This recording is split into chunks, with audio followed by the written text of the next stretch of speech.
Capítulo 19. El emerger. Hacía un mes que Seño de Piedra se había ido llevando las tropas de topos con él. Desde entonces, muchos otros residentes incondicionales de Santuario también habían huido. ¿Quién podía culparlos? La ciudad estaba angustiada.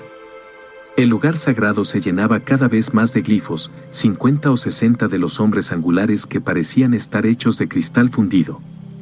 Cada día emergían más de los propios megalitos, tallas que se convertían en estatuas que se convertían en criaturas.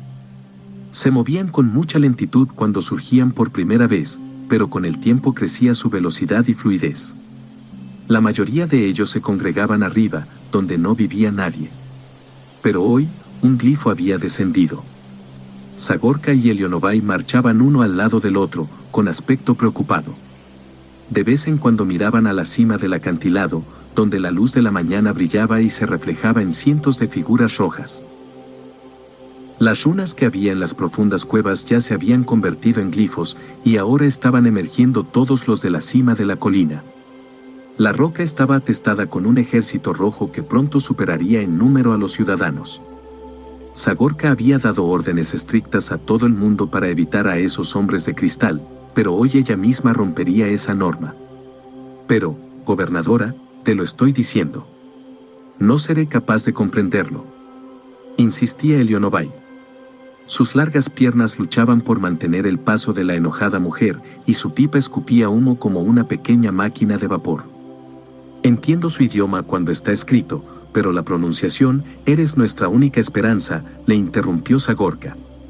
Elionobai asintió con frialdad. Con dedos temblorosos, sacó un estropeado pergamino del bolsillo y empezó a hojearlo, tratando de pronunciar las palabras en su lengua. Al principio del camino se paseaba el glifo que había matado a 23 ciudadanos en aquel fatídico día. Se movía con paso poco fluido, pero, aún así, muchos colonos corrían por el vado llevándose todas sus posesiones y sin mirar atrás. Otros se quedaban, pero encerrándose detrás de las puertas. Solo Zagorka y Elionobai caminaban por las calles y se dirigían al encuentro del hombre de piedra roja. El dedo tembloroso del elfo localizó las palabras. La A curva indica inflexión, cuando más profunda es la curva, mayor es el A énfasis, ¿y si lo escribierais todo? Preguntó Zagorka. Los ojos del elfo se abrieron con temor. ¿Y cómo se supone que escribiría él? Quemaría el papel, derretiría la pluma y haría hervir la tinta. Ya podría quemar las palabras escritas en la piedra, soltó la anciana en tono alarmante. ¿Se supone que eso es divertido? No. El pergamino tembló en la mano de Elionobai, que miró hacia el vado y a la gente que huía.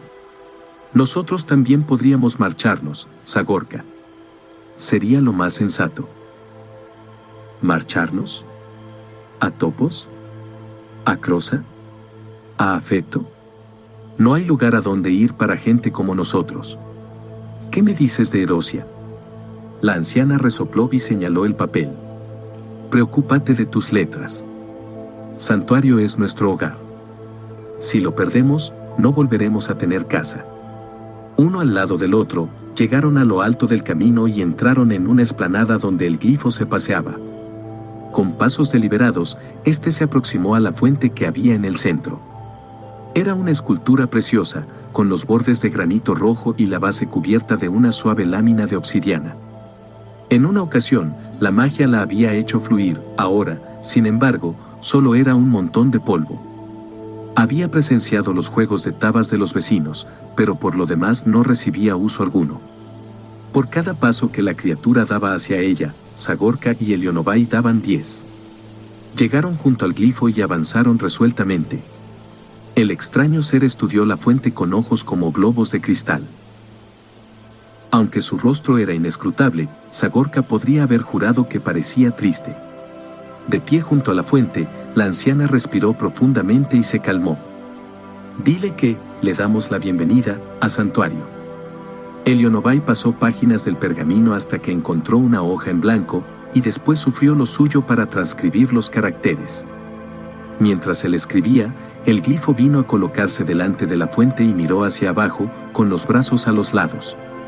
Con cuidado de no tocar a la roja figura, Elionovay le puso la página delante y se quitó la pipa de la boca para poder pronunciar las palabras con lenta claridad. El glifo solo miró un momento el pergamino y después cambió su atención a la mano del elfo, a la larga pipa de hueso que sujetaba. Lentamente, los dedos de color rojo sujetaron la boquilla y la levantaron. La humeante cazoleta se alzó frente a la cara del glifo, y un humo azul se elevó en un fragante círculo a su alrededor. El objeto no estalló en llamas, como había sucedido con el hombre el primer día. El glifo bajó la pipa, devolviéndola, y habló con una voz parecida a la lava burbujeante. Elionovay escuchó, pálido. ¿Quieres saber si soy uno de ellos? Dile que sí. Garabateando otra vez, Elionovay trazó las runas y se las enseñó. El glifo volvió su cabeza translúcida hacia Zagorka y habló. ¿Quieres saber quiénes somos?, dijo el elfo con voz temblorosa, y qué es santuario. Dile que somos la gente que vive aquí, que santuario es nuestro hogar. El elfo tradujo, y el glifo le dirigió una quejumbrosa mirada. Su respuesta fue un enojado borboteo. Dice que estamos equivocados. Que es su gente la que vive aquí. Tragó saliva. Este es su hogar. Akroma había pasado una eternidad en esa etérea oscuridad. 3 veces había adelantado a la eterna sierpe en su ascenso hacia la caja de zapatos y cada vez pensó que la había dejado debajo, pero al final volvía a encontrársela arriba. Por fin, apareció el diminuto rectángulo de luz. Su fuerza casi se había agotado, pero las alas de su dios la impulsaron, y ascendió. Con cada batida de sus plumas la luz crecía, dando la sensación de ser un corazón que latía y se agrandaba. El rectángulo se ensanchó para recibirla. Batió una vez más las alas, las plegó y saltó dentro del espacio. La cabeza, los hombros y los brazos salieron disparados por la antecámara de su palacio. Habían soldado un robusto bastón de hierro que mantenía abierta la puerta de la caja, y Akroma lo agarró con desesperación. Se repuso. Sus alas se extendieron como si saliera de una crisálida y, gimiendo a través de los dientes apretados, cayó de espaldas, con las alas abiertas. Debía parecer una mariposa recién formada, con las patas tan blandas que tenía ganas de llorar y el cuerpo jadeante. Aún así, había sobrevivido. Ese pensamiento la atravesó como una flecha. ¿Desde cuándo era importante que ella sobreviviera? ¿Su creador estaba eternamente muerto, y ella aún vivía? Se puso de lado, con los talones de las patas doliéndole al apoyarlos en el suelo de piedra. Tenía que encontrar a alguien, a quien fuese. ¿Había estado fuera mucho tiempo? ¿Quién gobernaba Topos ahora? He vuelto, gritó con la garganta llena de tiernas. Al no recibir respuesta, gritó más fuerte, he vuelto. Alguien saltó sobre su espalda. Trató de darse la vuelta para sacarse de encima a su atacante, pero unas manos la agarraron rápidamente y con firmeza por el cuello. El toque corruptor era inconfundible. Akroma había escapado de una muerte solo para caer en otra. Yo también he vuelto, dijo Paje. Zagorka trató de no estremecerse, aunque la sola e imponente presencia del glifo resultaba aterradora. Pregúntale si fue su gente la que construyó esta ciudad. Elionovay se representó mentalmente la pregunta y luego la pronunció imagen por imagen, traduciendo después la respuesta. Dice que sí, y no solo la ciudad, también toda la escarpadura. Era un muro de defensa para separar al numen del norte del numen del sur. Pregúntale que por qué se marcharon y dónde han estado durante 20.000 años. El elfo tradujo. Dice que cuando los Númena fueron asesinados, estos siervos, los que nosotros llamamos glifos, perduraron en los elementos que los generaron. Durmieron en las rocas durante 20 milenios, para emerger ahora. ¿Por qué ahora?, preguntó Zagorka. Miró el rostro del elfo con admiración mientras éste lo traducía todo. Porque los Númena necesitarán a sus siervos, contestó sencillamente. ¿Recuerdas la profecía de la cueva?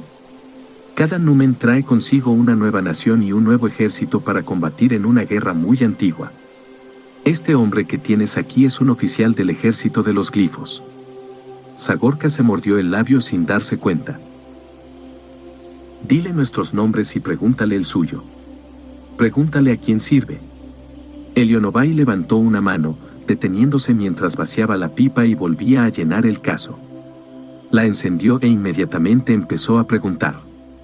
Las respuestas huyeron de la criatura carmesí, que poco a poco se fue arrodillando junto a la fuente. Este es el comandante Gattak, una palabra que significa guerra, y sirve al numen Averru. ¿Por qué se está inclinando?, preguntó Sagorka con urgencia. ¿Qué quiere de nosotros? ¿Irán los suyos a algún otro lugar cuando emerjan? ¿Prometen no hacernos daño a ninguno? Dile que queremos respuestas. Un momento, dijo bruscamente el elfo. Puedo responder por él a algunas de esas preguntas. Son cosas que he leído, cosas que tú sabrías si me hubieras escuchado. Está claro que no se irán. Esta es la ciudad que construyeron, la ciudad a la que han esperado volver durante 20.000 años. ¿Qué quieren de nosotros? Nada. No somos nada para ellos, ni tan solo un impedimento. Ni siquiera nos van a expulsar de sus casas. Podrían pasar a través de nosotros con sus llamas. Para ellos solo somos fantasmas. En cuanto a por qué se está inclinando. Sin esperar la traducción, el oficial Gattak empezó a hablar. Está convocando el poder de Averru. Quiere que el numen haga que el estanque de la adoración renazca, sea lo que sea eso, de manera que sus siervos puedan servirle mejor, añadió Elionobai. El estanque de la adoración aparece en otras runas, un pozo profundo de piedra fundida que es una especie de santuario para los glifos. Existen profecías que hablan de que cuando los siervos de Averru hagan que el estanque despierte y ellos regresen a sus templos, el propio numen volverá. No sé dónde está, pero, justo enfrente de nosotros, le cortó Sagorka, señalando hacia la fuente. Las oraciones del oficial Gattak habían liberado una fuerza. El fondo de obsidiana de la fuente había empezado a hervir y la piedra se convirtió en líquido que fluía por toda una red de grietas. Burbujas de aire salían hacia arriba, entre los fragmentos, y reventaban haciendo ruido.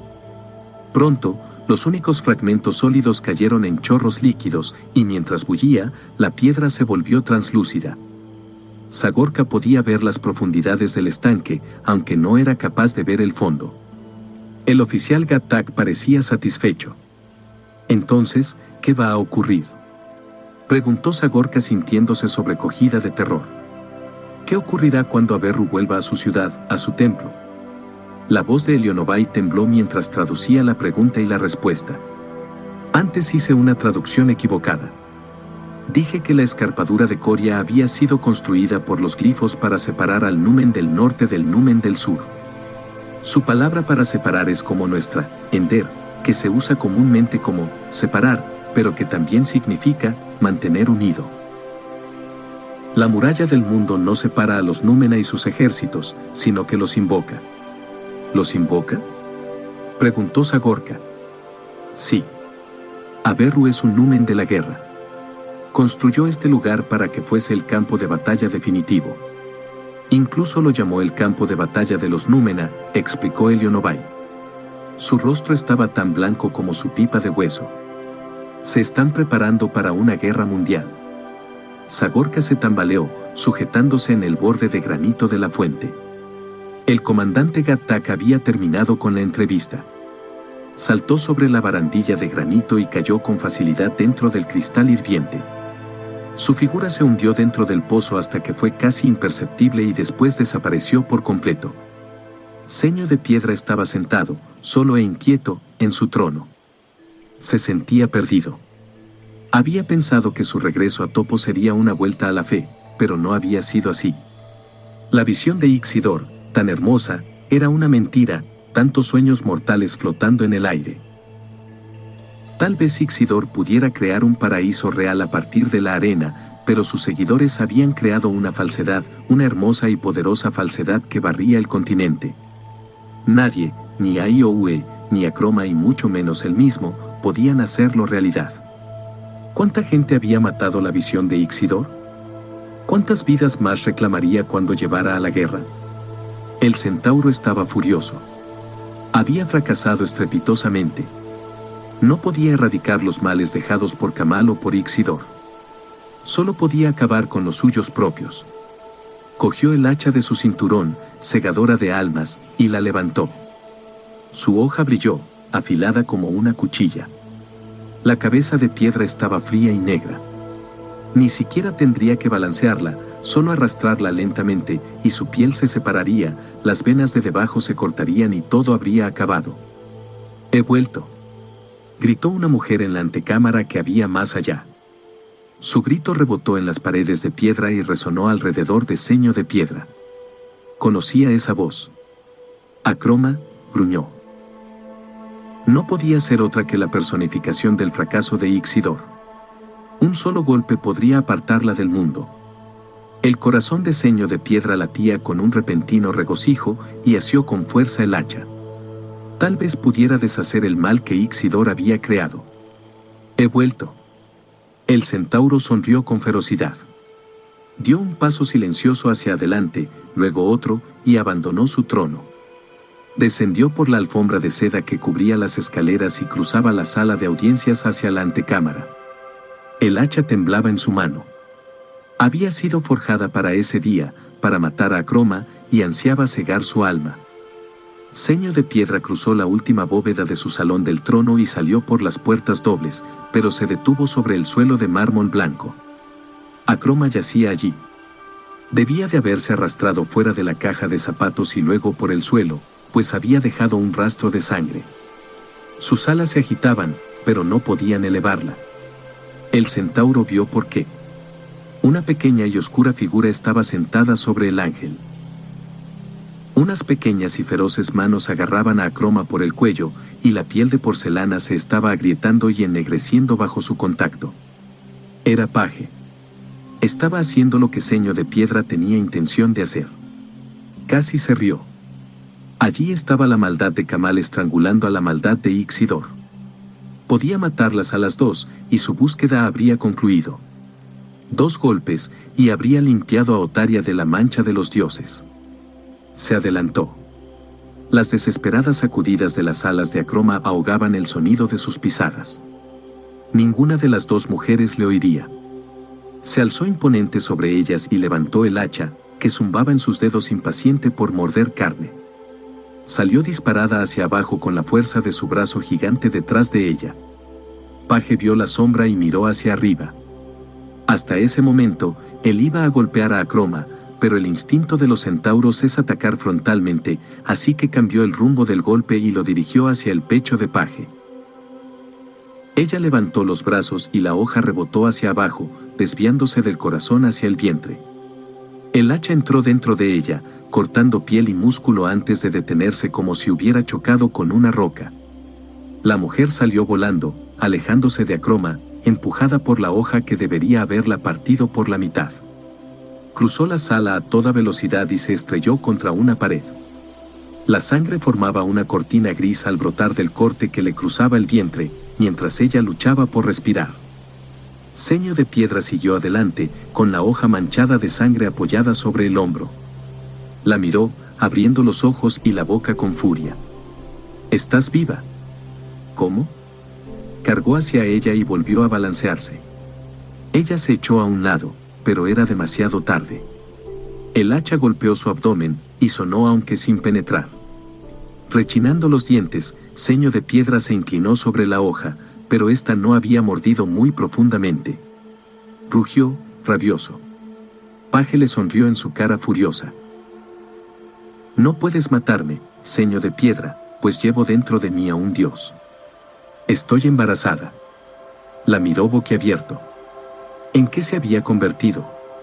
Se había propuesto terminar con la maldad y ahora estaba dispuesto a asesinar a una mujer embarazada y a un ángel herido. «No, no puedes estar, no se nota, pero es verdad. Estoy embarazada».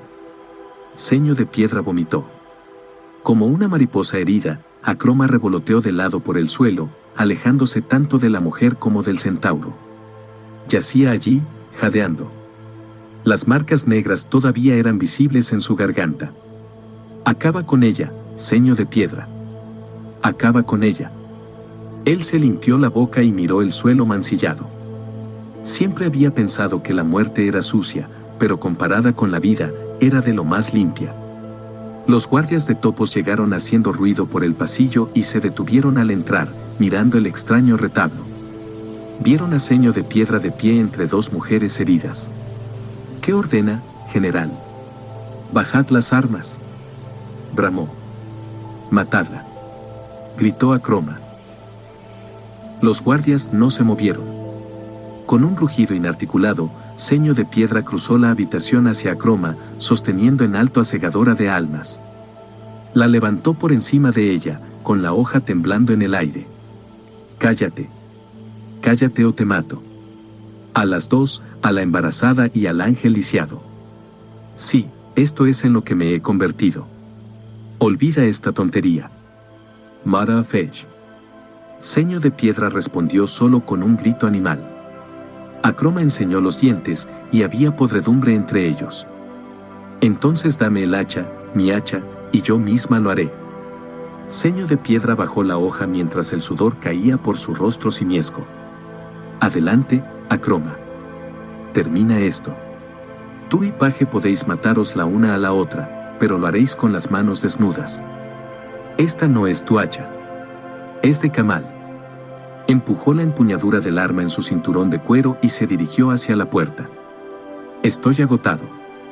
Antes de que pudiera alcanzar la puerta, Paje se puso en pie y corrió delante de él.